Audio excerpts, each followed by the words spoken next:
Romi's Peak is here. Solo Leveling Season 2 Episode 1 is dropped. And bro, Solo Leveling का कोई competition नहीं कि खुद के रिकॉर्ड ब्रेक कर रहा है. And homies, you know what? In less than 24 hours, this episode reached 129k likes. A record far surpassing its Season 1 premiere, which took nearly 2 days to reach 114k likes. इसी से हमें पता चल रहा है सोलो लेवलिंग का craze और fan base कितना तगड़ा है। और ये एपिसोड भी ब्रो बहुत ही मज़ा आया। और जैसे मैंने बोला द पीक इज़ हियर, तो चलो पीक एपिसोड और पीक एनिमे का रिव्यू चालू करते हैं। अगर इस चैनल पे न्यू हो तो पहले एक सब्सक्राइब कर लो। तो चलो वीडियो चालू करते हैं। एपिसोड की स्टार्ट में हमें दिखाया है कि जिनो का फ़ोन बज रहा है, उसे कॉल उसकी छोटी बहन जिना कर रही है और वो बोल रही कि भैया बोल जाओ, हमें पेरेंट टीचर स्कूल मीटिंग में जाना है। जैसे ही जिन वो रेडी होके उसकी बहन के सामने आता है, उसकी बहन खुद डाउट करती कि ये मेरा ही भाई है ना। अभी उस देखो सीज़न 1 में हमने जिस चिन्हों को देखा था और अभी जो है, मतलब बिग डिफरेंस तो है भाई। उसकी बहन खुद नहीं बोल पा रही मेरा ही भाई है क्या। बंदे का रेस देखो ब्रो, पूरी लड़कियां पागल हो गई उसके पीछे। सब लोग उसको देख के कि इज हैंडसम, ये सब बोले जा रही।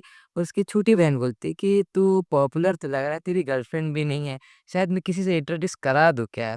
ऐसी छोटी बहन सबको मिले, पर सबके बड़े भाई जिन्हों के जितने सेक्सी, टॉल, हैंडसम नहीं होते।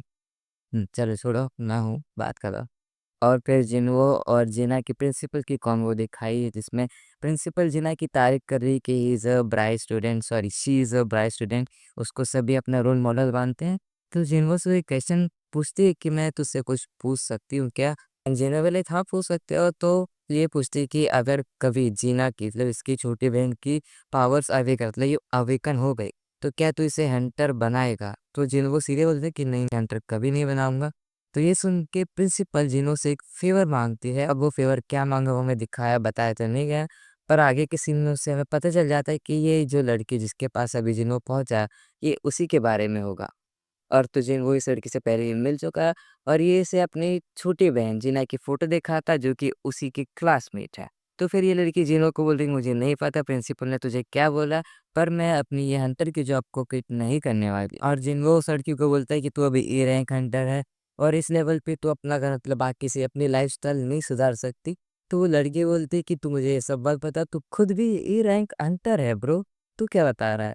तो जिन्हों बोलता है कि मैं तुझे यहाँ गिव अप कराने मतलब तेरे ड्रीम्स को छोड़ने के लिए नहीं आया हूँ, मतलब ये सब चीज़ें मैं तुझे बताने नहीं आया हूँ, तू मेरे साथ चल। मतलब उसको कहीं पे ले जाता है। वो आगे सीन में दिखाया है। पहले यहाँ पे देखो ब्रो, तो 200 की एंट्री दिखाई है।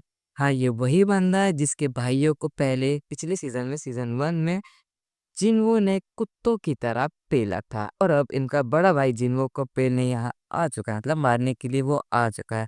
और फिर आगे कुछ विंग्स के ऊपर थोड़ी सी चर्चा मतलब वार्तालाप दिखाया गया कि पहले उड़ सकते थे, ऐसा ऐसा कुछ कुछ दिखाया। और इसके बारे में डिटेल में तो बात नहीं की गई, तो शायद ये आगे कुछ बड़ा प्लॉट होने वाला होगा, शायद बड़ी फाइट होने वाली है कि उसके लिए ये प्लॉट बिल्ड किया जा रहा होगा शायद तक। तो जिन वो उस लड़की को एक गेट के पास ले जा लेता है जहाँ पे हंटर्स की ट्रेनिंग रेड होने वाली होती है। तो वहीं पे जिन वो उस लड़की को ले जा लेता है। और यहाँ एक ए रैंक हंटर भी है जो इस टीम को लीड करने वाला है। और ये एरोगेंट ए रैंक हंटर मतलब ब्रो वो सबको चीप समझ रहा है। ए rank Hunter E rank sorry E rank Hunter के साथ मुझे भेज रहा है, मुझे इनसे बात करनी पड़ेगा, चीप समझ रहा है बाकी सभी लोगों को जो लो रैंक पे हैं। तो यहाँ पे 2 लोग हैं जिन्होंने ये टीम अरेंज की है। तो वो बोलता है कि यहाँ एक A rank hunter, 5 B rank hunter और 2 सी रैंक हंटर और तुम दोनों मतलब जिन्हो एंड दिस गर्ल, तुम 10 लोग मिलके ये एडमिशन करने वाले हो। तो एक टाइप से यहाँ सभी लेवल्स के हंटर हैं। इनको सोच रहे कि मैंने तो इस लड़की को यहाँ इसलिए आया कि वो अंदर के विलन्स, बीस्ट और एनवायरनमेंट देख के डर जाएगी। पर यहाँ बहुत अच्छे अच्छे मतलब ए रैंक और बी रैंक भी हंटर्स है। तो शायद अब वो क्वेस्ट को मतलब जो गेट के अंदर होगा उसको बॉस को डिफीट करना इजी हो सकता है। तो ये तो गलत हो जाएगा, मतलब ये पॉइंटलेस हो जाएगा मुझे इसको यहाँ लाना। और वो मिस सभी हंटर्स गेट के अंदर एंटर करते हैं। और एंटर करते ही जिन्हों को कुछ नेगेटिव और मतलब कुछ फील होने लगता है। और यहाँ का ऑरा देखो तो ये रेड हो रहा, पूरा रेड में ट्रांसफर हो चुका है। वो नॉर्मल गेट अब एक रेड गेट बन चुका है। रेड गेट ऐसा है कि अगर वो गेट क्लोज हो गया तो बाहर से कोई अंदर जा नहीं सकता। और रेड गेट से बाहर आने के सिर्फ 2 ही रूट्स है, एक तो मेन बॉस को डिफीट करना पड़ता है, नहीं तो तुम गेट के अंदर तब तक रहोगे जब तक वो गेट वो डायमेंशन कोलैप्स नहीं हो जाता, मतलब गिर नहीं जाता। और वहीं पे कुछ आइस एल्व्स अटैक करते हैं 2 लोगों के ऊपर, जो कि सबसे वीकेस्ट है। फर्स्ट तो ये जिसका गेम बच चुका है, और दूसरी ये लड़की, अकेली इस लड़की को जिन्हों बचा लेता है। और ये एल्स ने भी अटैक बहुत दूर से किया था, इसलिए जिन्हों भी इनको सेंस नहीं कर पाया था। और जिन्हों ये सोच रहे कि इन लोग ने पहले वीकेस्ट के ऊपर अटैक किया, अगर 2 महीने पहले यहाँ मैं आता तो ब्रो मैं तो मर जाऊँ, आई एम डेड। और यहाँ पे जो ए रैंक हंटर है वो सभी को बोलता है कि यहाँ पे हमारी हेल्प करने कोई आने वाला नहीं है, और ये मिशनरी रेड बहुत मुश्किल है। यहाँ पे अगर तुम्हें सरवाइव करना है तो तुम्हें मेरे कमांड को मानना पड़ेगा, मतलब अगर तुम्हें जिंदा रहना है तुम मेरी सुनो। और ये बंदा ज़्यादा पीपल्स को सर्वाइव, मतलब ज़्यादा लोगों को सर्वाइव कराने के लिए ये 2 ग्रुप पे बाँटने के लिए करता है, और ये अपने ग्रुप में सभी अच्छे हंटर्स रख लेता है, और जिन्हों की टीम में ये 2 छोटे-मोटे हंटर्स। और यहाँ एक लेडी है जो कि बोलती है कि मैं इसका ग्रुप जॉइन करना चाहूँगी। तो वो लड़की जिन्हों के पास आके बोलती कि शायद ए रैंक हंटर जो था, उसका नाम याद नहीं मुझे, उसने नोटिस नहीं किया, बस मैंने किया। जब वो एल्स ने एरो से अटैक किया था, जो तूने कैच किया वो कोई ए रैंक हंटर तो नहीं कर सकता। तू शायद ए रैंक हंटर है, या शायद उससे भी अपर लेवल का हंटर है। तो दीदी यस, वो कोई साधारण आदमी नहीं है। रैंक वाला हंटर था, वो अपनी टीम को लेके मेन रोड के पास चले जाता है, तो जिन्हों बोलता है ठीक है हम लोग टूवर्ड्स द फॉरेस्ट जाएंगे।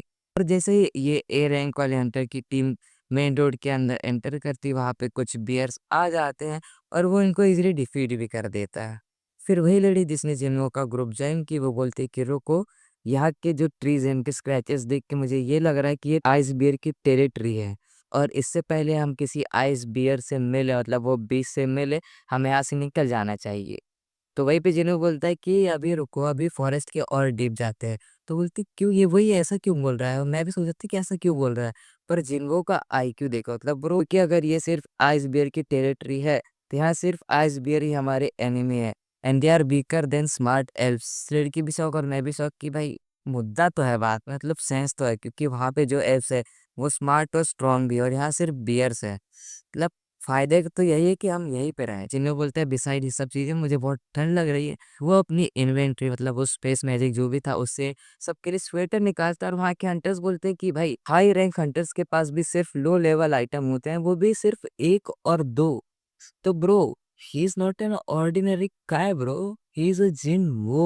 वहीं पे जो जीना की फ्रेंड है जिसको जिन्हो ने लाया है, वो पूछती कि हू आर यू? जिन्हो उसे और बाकी 2 लोगों को बोलता है कि मैंने तुझे यहाँ पे लाया हूँ, तो तेरी सेफ्टी मेरी प्रायोरिटी है, मैं तुम सबको सेफ रखूँगा, बस तुम्हें बदले में एक ही चीज़ करना है, चुप रहना, कोई क्वेश्चन नहीं करना और कोई डिमांड नहीं रखनी है। Bro is colder than ice waves. वहीं पे एक बियर आ जाता और हमारे जिन्हो का न्यू मिशन स्टार्ट हो जाता। फिर वही हमें गेट के बाहर का सीन दिखाया गया, जहाँ पे द व्हाइट टाइगर गिल्ड का बॉस आया हुआ है। वहीं पे डोंगसो भी आ जाता है, और वहाँ पे थोड़ी उनकी कॉन्वो चली, पर डोंगसो को कुछ ऐसा पता जो कि उसे नहीं पता होना चाहिए था। जैसे कि जो ये गिल्ड है, व्हाइट टाइगर की गिल्ड है, पर जिन्हो और वो लड़की, ये दोनों इस ऑर्गेनाइजेशन की नहीं है। तो मतलब ये प्रॉब्लमेटिक हो सकता है, ये व्हाइट टाइगर का मास्टर डोंगसो को रोकना चाहे तो। और डोंगसो यहाँ आया है जिन्हो को मारने, जो कि गेट के अंदर है, और जो कि गेट भी रेड गेट है, मतलब वहां से कोई अंदर जा भी नहीं सकता। मतलब क्या ही चूतिया किस्मत है बेचारे की। तो बाहर डोंगसो और वो जो मास्टर है, वो सभी लोग सोच रहे हैं कि ये गेट मतलब रेड गेट है, यहाँ पे कोई इन लोग सरवाइव भी नहीं कर पाएंगे, और जिन्हो भी सरवाइव नहीं कर पाएगा वो मर जाएगा। और वहीं पे हमें नेक्स्ट सीन दिखाया कि जिन्हो ब्रो लात घुसे मार के उन बियर्स का कचूबर बना दिया, सबको पेल दिया उसने ब्रो। और वो लड़की फिर से पूछती कि भाई तू है कौन? भाई वो कोई नहीं है, वो जस्ट एक नॉर्मल ए रैंक हंटर है, इतने ही समझ लो तुम। अभी अभी के लिए उतना ही काफी है तुम्हारे लिए दीदी। और फिर हमें नाइट सीन दिखाया जाता है, जहाँ पे जिन लोग के साथ जो लोग थे उन लोग खाना खा रहे हैं, और उन लोग से भी जिन लोग के फैन हो चुके हैं, उन लोग उसकी तारीफ कर रहे हैं। और वीव्स हम सबको जिसका वेट था, shadow army is here. Shadow army और बियर्स, मतलब वो आइस बियर की फाइट चल रही है। बहुत ही बढ़िया एनिमेशन, बहुत ही अच्छा साउंड क्वालिटी, और देखने में क्या ही मज़ा आ रहा था। और तभी वो आइस बियर का बॉस बाहर आ जाता है, और वो पूरी शैडो आर्मी को डिस्ट्रॉय, मतलब उनको पूरा डिफीट कर देता है। और तभी हमारा शैडो आर्मी का boss the Igris is here. And bro look at his aura bro, मतलब क्या ही, मतलब क्या कूल बनाया है इग्रिस को यार। और इग्रिस एंटर करते ही वो बियर के बीच से पूरा स्लैश मारता है, फिर हवा में जो जाता है, मतलब क्या ही एनिमेशन किया, और जो उसमें जो बीजीएम साउंड्स चल रहे थे, मतलब ओपी ब्रो, बहुत ही मजा आ रहा था। मतलब यार उस बियर को पूरा बुली करके मारा इग्रिस ने। And waves look at this scene. Igris ने जैसे उस बियर का हेड कट किया, उसका हेड हमारे जिन्हो के पैर के पास चले जाता है, जैसे कि वो एक राजा है और इग्रिस एक सेनापति उसी पोज में। मतलब bro peak cinema, peak anime, peak movement bro. मतलब बहुत ही प्यारा और क्लासी लग रहा था ये सब देख के भाई जिन्हो सोच रहे कि अगर मेरी मतलब जिन्हो और जो इग्रिस की फाइट होती तब अगर इग्रिस ने अपनी स्वॉर्ड यूज की होती तो भाई मेरा कोई चांस ही नहीं था जीतने का। जिन्हो का फेस देख कर मतलब उसको देख के लग रहा है कि ये प्राउड भी है और वहीं पे इसकी फटी भी है। जिन्हो ये भी बोलता है कि अभी जो मेरी लेवल है इग्रिस और मैं, हम दोनों एक फुटिंग पे हैं। फिर बोलता है नहीं, इग्रिस इज स्ट्रोंगर देन मी।